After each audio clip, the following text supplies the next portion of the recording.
नरेंद्र सिंह तोमर और केंद्रीय कृषि राज्य मंत्री कैलाश चौधरी ने ग्रेटर नोएडा से कीटनाशक छिड़कने की मशीन से लैस हेलीकॉप्टर को बाड़मेर जैसलमेर के लिए रवाना किया। हालांकि फिलहाल राज्य में ट्रैक्टर और अन्य माध्यमों से कीटनाशक छिड़ककर टिड्डी पर नियंत्रण के लिए प्रयास भी किए जा रहे हैं। उन्होंने टिड्डियों के हमले से किसानों को बचाने के लिए केंद्र की प्रतिबद्धता दोहराई, साथ ही कांग्रेस पर सियासत का आरोप लगाया।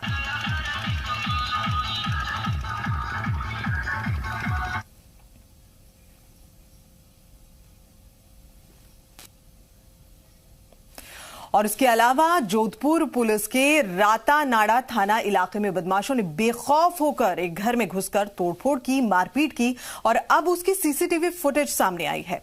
कुछ युवक गाड़ी में सवार होकर पहुंचे, उन्होंने मकान के दरवाजे को तोड़ा और जबरदस्ती घर में घुस गए। बदमाशों ने घर में रखा सामान भी तोड़ दिया और युवकों के साथ मारपीट की। आरोपियों की खुलेआम बेखौफ होकर तोड़फोड़ और मारपीट करने की घटना यहां लगे सीसीटीवी में कैद हो गई।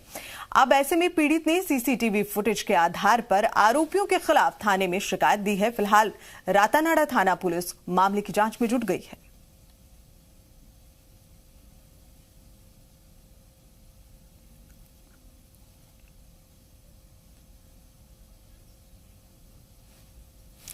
उदयपुर के पूर्व राज परिवार के बीच चल रहे संपत्ति विवाद के मामले में कोर्ट ने एक बड़ा फैसला सुनाया है।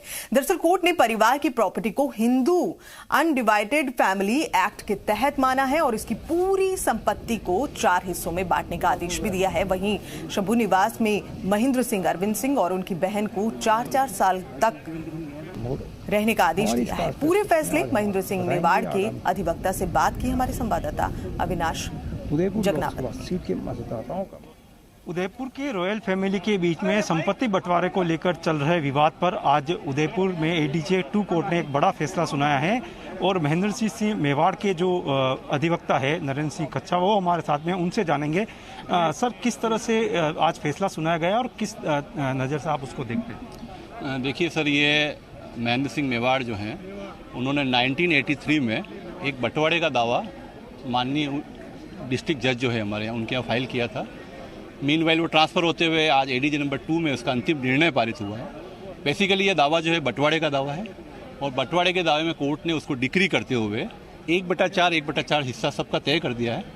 क्योंकि भगवत सिंह जी मेवाड़ 1 शेयर उनका, महेंद्र सिंह मेवाड़ 1 शेयर उनका, योगेश्वरी कुमारी जो इनकी बहन है 1 शेयर उनका और अरविंद सिंह मेवाड़ जो 1 शेयर उनका, तो 1/4 हिस्सा सबका तय कर दिया गया है। और उसके अलावा 2-3 बातें और महत्वपूर्ण है इसमें, जिसमें एक ये है कि जो कमर्शियल एक्टिविटीज़ आज दिन तक वादग्रस्त संपत्ति पे हो रही थी, जिनमें जो प्रॉपर्टीज भगवत सिंह जी के लाइफ टाइम में ट्रांसफ़र हो चुकी थी कंपनीज को, LPHM, लेक शोर्स, उनको छोड़ते हुए जो संपत्ति आज उनके एक पावर एंड पोजीशन में थी एज एन एग्जीक्यूटर, उन संपत्तियों पर जो कमर्शियल एक्टिविटीज़ हो रही थी, जो माननीय न्यायालय ने आज तत्काल प्रभाव से उस पर रोक लगाया है। और साथ में ये भी कहा है कि शंभू निवास पैलेस जिसमें Arvind Singh ji as an executor निवास करते आ रहे हैं, उसमें अब बारी बारी से तीनों ही अपने अपने हिसाब से रहेंगे, जिसमें महेंद्र सिंह मेवाड़ को पहले प्रायोरिटी देते हुए कि 4 साल के लिए महेंद्र सिंह मेवाड़ शंभू निवास पैलेस में रहेंगे, उनका कब्जा रहेगा, वो निवास करेंगे। ये इसका मोटे तौर पर फैसला है। संपत्ति की सूची काफ़ी बड़ी है, जब कभी आपको होगा तो प्रोवाइड करा देंगे। आगे क्या इसमें अपील हो सकती है या ये इसको अंतिम फैसला? बिल्कुल, जो भी पक्ष माननीय उच्च न्यायालय में जाना चाहता है वो जा सकता है। माननीय उच्च न्यायालय में इसकी 90 दिवस की मियाद है, उसमें आप कभी भी जाकर फाइल कर सकते हैं। बिल्कुल, तो एक बड़ा फैसला आज कह सकते हैं कि लंबे समय से 1983 में महेंद्र सिंह मेवाड़ ने इस पूरे विवाद को लेके न्यायालय की शरण ली थी और आज उसका फैसला आया है, तो वो कहीं न कहीं जो महेंद्र सिंह मेवाड़ है उनके पक्ष में दिखाई दे रहा है। कैमरामैन अमानत के साथ अविनाश जगनावत, जी मीडिया, उदयपुर। उदयपुर जिले के कई गांव के लोग आज भी बुनियादी सुविधाओं से जूझ रहे हैं। खासकर बारिश के मौसम में ग्रामीणों की जिंदगी किसी नर्क से कम नहीं। आपको बता दें कि हिता ग्राम में ग्रामीणों को मरने के बाद भी शमशान घाट तक अर्थी को ले जाने में जद्दोजहद करनी पड़ती है। गांव में कुल 100 घरों की बस्ती है। गांव की बदहाली पर ना तो किसी जनप्रतिनिधि ने, ना ही सरकारी अफसर ने इस पर नजर डाली है। बारिश आने पर लोगों को शव यात्रा को घुटने भर पानी से होकर गुजरना पड़ता है। उनकी एक मजबूरी बन गई है ये।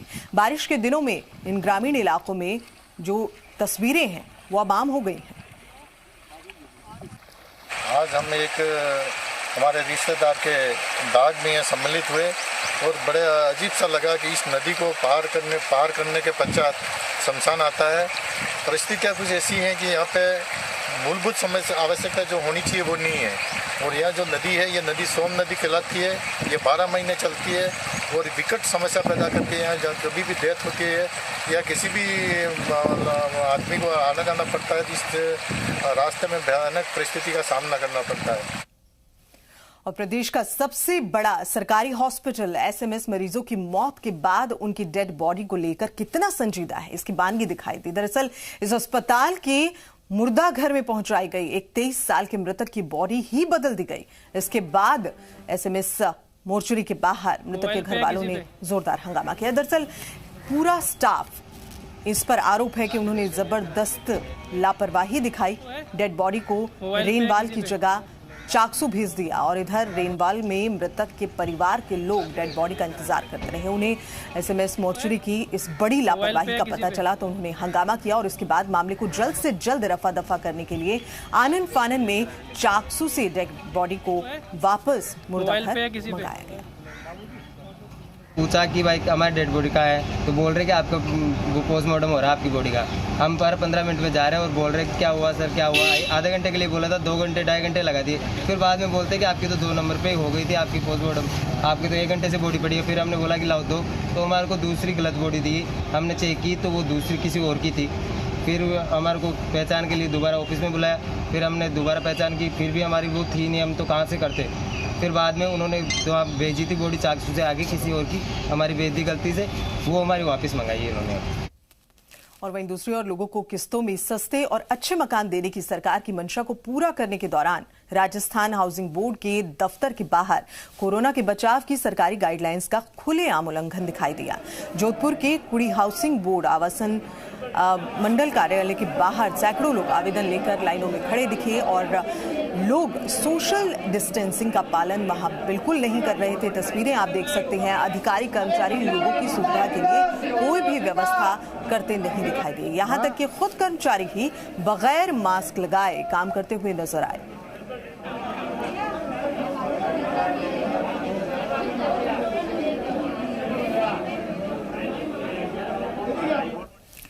असम के कांजीरंगा नेशनल पार्क में बाढ़ से जंगली जानवरों को खासी परेशानी हो रही है। एक सींग वाले गैंडों के लिए पूरी दुनिया में मशहूर काजीरंगा नेशनल पार्क के निचले इलाकों में पानी भर गया है। असम में दूसरे दौर की बाढ़ ने राज्य के 23 जिलों को अपनी चपेट में लिया है। आपदा प्रबंधन के मुताबिक ब्रह्मपुत्र नदी खतरे के निशान से ऊपर बह रही है और कल तक इसके जलस्तर में 25 सेंटीमीटर की बढ़ोतरी भी हुई है।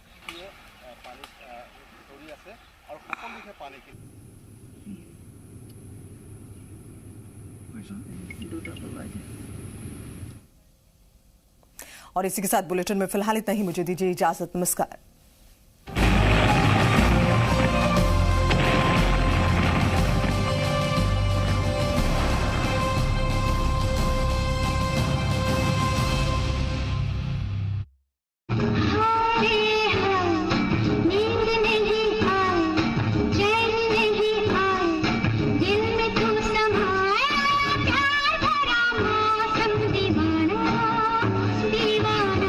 भर के लिए कोई हमें प्यार कर